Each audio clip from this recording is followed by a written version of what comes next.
Fin stratège, conquérant, réformateur, usurpateur pour certains, le règne de Napoléon Bonaparte a marqué la France. De son sacre en 1804 à sa mort en exil en 1821, ce début de 19e siècle a surtout été marqué par la guerre, une vie militaire qui a laissé des traces jusque dans nos villes et villages.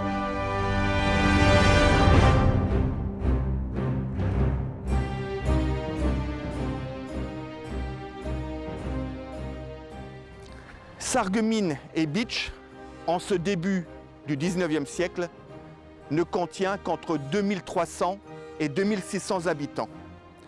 Nous sommes ici sur l'emplacement de l'ancien château féodal qui, à l'époque de Napoléon, contenait la gendarmerie et la prison. Le préfet Colchen note une population rurale, très catholique, avec des mœurs très rudes et le manque d'instruction. Une population qui acceptera assez facilement finalement la conscription.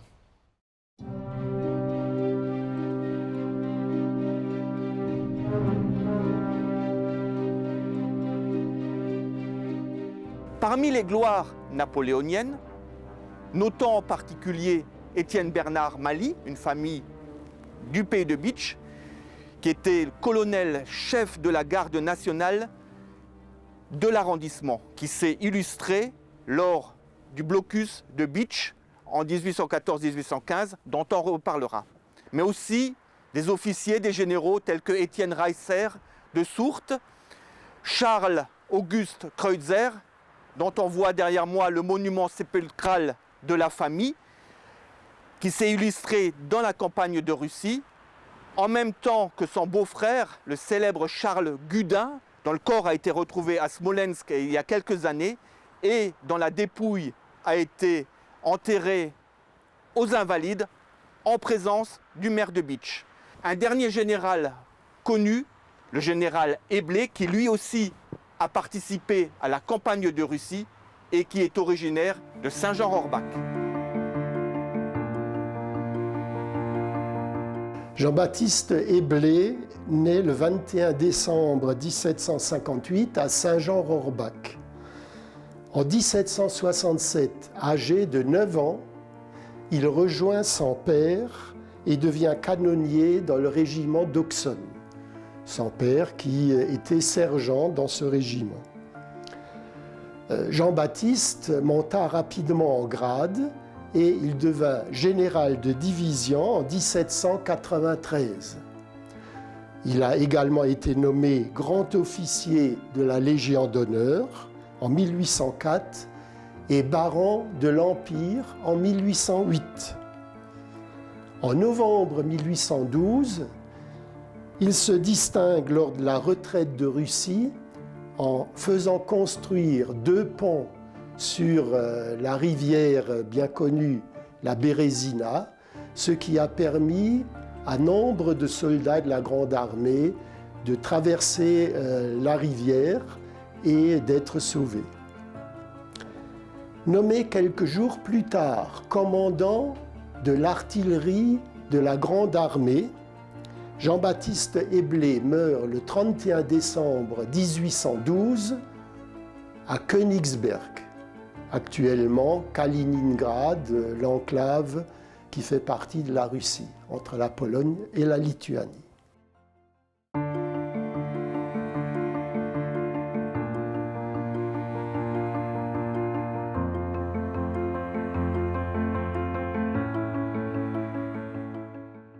Martin Herlé naît à Sarralbe le 28 octobre 1775. Son père était berger et son grand-père également. Il est donc issu d'une famille modeste et son éducation devait être très élémentaire au niveau de l'école.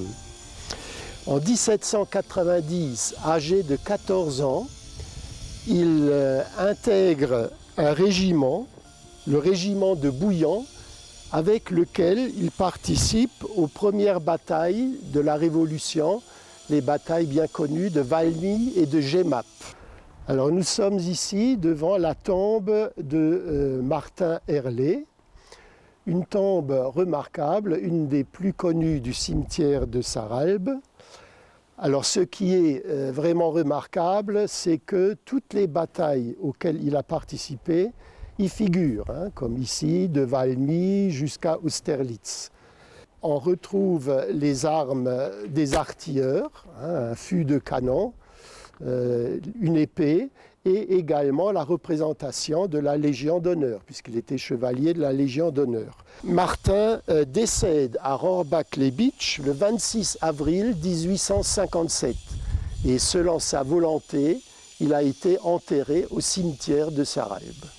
Une dernière chose à remarquer, il faut bien lever son regard sur le fût vertical de la croix, figure une petite bête. Alors on ne sait pas trop si c'est un lézard ou un salamandre. En tout cas, lézard ou salamandre, cette bête a une histoire. Donc la famille, puisqu'il y a toujours des descendants de Martin Herlé, raconte que, en fait, lors de la campagne d'Égypte, une nuit, dans le bivouac, un lézard ou une salamandre a réveillé Martin Herlé alors que le camp allait être attaqué par les fameux Mamelouks. Et donc, probablement qu'il l'a sauvé.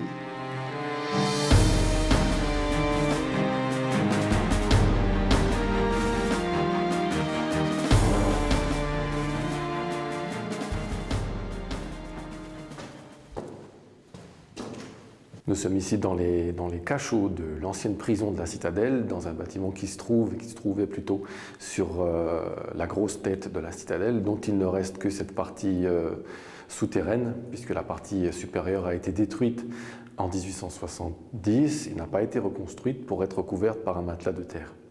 Dans le contexte mouvant historique du début du XIXe siècle, Napoléon tentait de mettre fin aux guerres de la Révolution. C'est ainsi qu'intervient en 1802 la paix d'Amiens. Mais Napoléon, qui tente de mener des politiques expansionnistes, notamment territoriales, provoque la fin de cette trêve avec la déclaration de guerre en 1803 de la part du Royaume-Uni. Donc la poursuite des guerres de la Révolution qui deviennent les guerres napoléoniennes. Avec la déclaration de guerre, intervient des batailles dans la Manche, mais aussi dans les Antilles, à l'occasion desquelles sont faits de nombreux prisonniers britanniques, mais pas que. Ils sont emprisonnés dans plus d'une dizaine de lieux différents, et notamment le fort de Bitche, qui est réputé imprenable et dans lequel sont envoyés les prisonniers apparemment les plus récalcitrants. Et il y a parmi eux des officiers qui ont été confinés dans les casernes et notamment dans les cachots pour avoir tenté de fuir. On compte plusieurs dizaines de tentatives d'évasion. 19 ont réussi en 1812. Dans ces cachots de la prison de la Citadelle, on retrouve les noms de 2 officiers qui ont été emprisonnés pour tentative d'évasion en 1813. Il s'agit ici de Henry Lou Orsi. Alors on n'arrive pas exactement à lire les dates. Ici, par contre, on a un autre ici qui est parmi les plus célèbres, qui s'appelait lieutenant Alan Stewart, qui a tenté de s'évader en juin 1812. Ici, c'est écrit précisément. Et ces inscriptions ont réapparu depuis que le crépi à la chaux qui avait été posé sur les murs à la fin du XIXe siècle est tombé.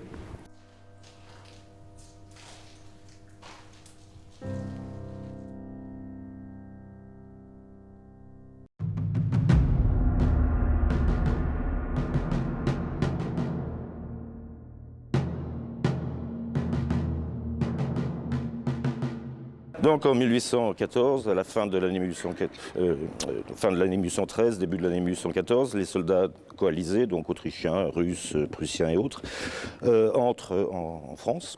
Et donc ils arrivent début janvier près de Bitche et ils décident donc de faire non pas un siège comme en 70 avec des canons, mais uniquement un blocus des voies d'accès.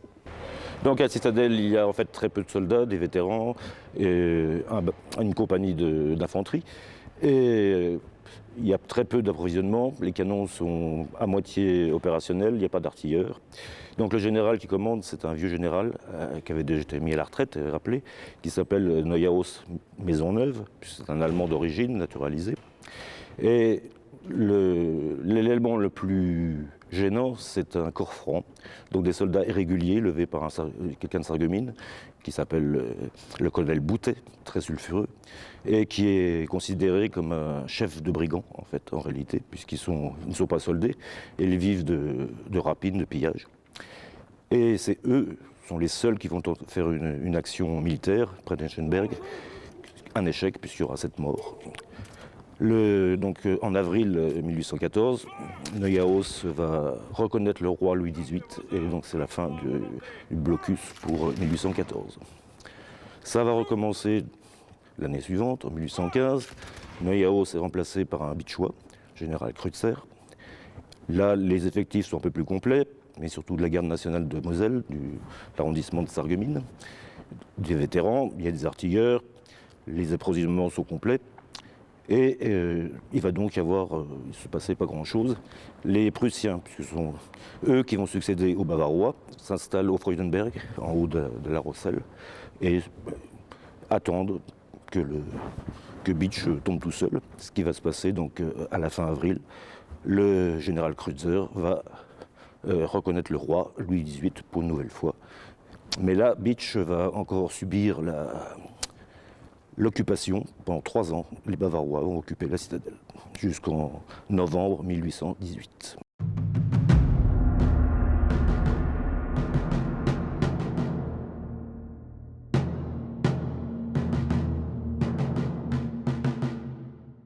Après la défaite de Waterloo, les troupes russes se présentent aux portes de Sarreguemines le 1er juillet 1815.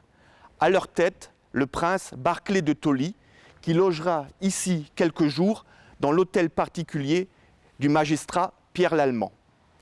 Du 1er juillet 1815 à février 1816, près de 55 000 Russes seront hébergés par les habitants de Sarreguemines, Welferdin et Neunkirch. Ils seront largement réquisitionnés, notant par exemple la comptabilité de l'aubergiste Rouff, qui se plaint de la consommation abondante d'alcool, notamment de cognac, par les officiers russes.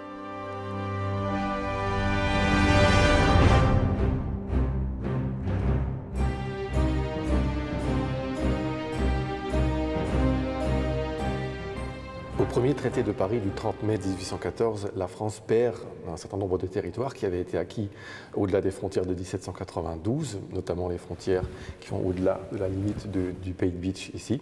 En 1814, la France, donc le pays de Bitche, perd les parties orientales des cantons de Wolminster et de Bitche ici, cette partie-là. Mais l'Alsace, le département du Bas-Rhin, conserve la commune de Niedersteinbach.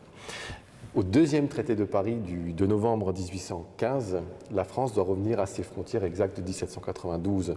Et là, la France perd certains territoires supplémentaires, notamment une partie de la Sarre, de l'actuelle Sarre, qui avait été conservée, et la commune de Niedersteinbach, qui reviendra au département du Bas-Rhin en même temps que celle d'Obersteinbach en 1825.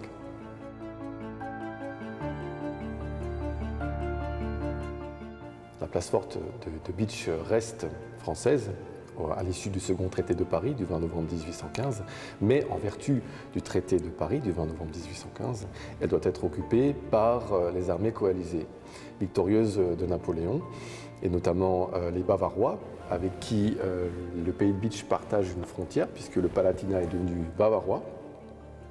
Et donc, de janvier 1816 jusqu'en novembre 1818, le fort de Bitche est occupé par 1500 Bavarois. Il ne faudra qu'une petite cinquantaine d'années pour revoir les Prussiens et Bavarois à l'assaut de la forteresse bitchoise, mais sous le règne d'un Napoléon qui, comme l'écrivit Margaret Mitchell, n'est qu'une pâle imitation du premier.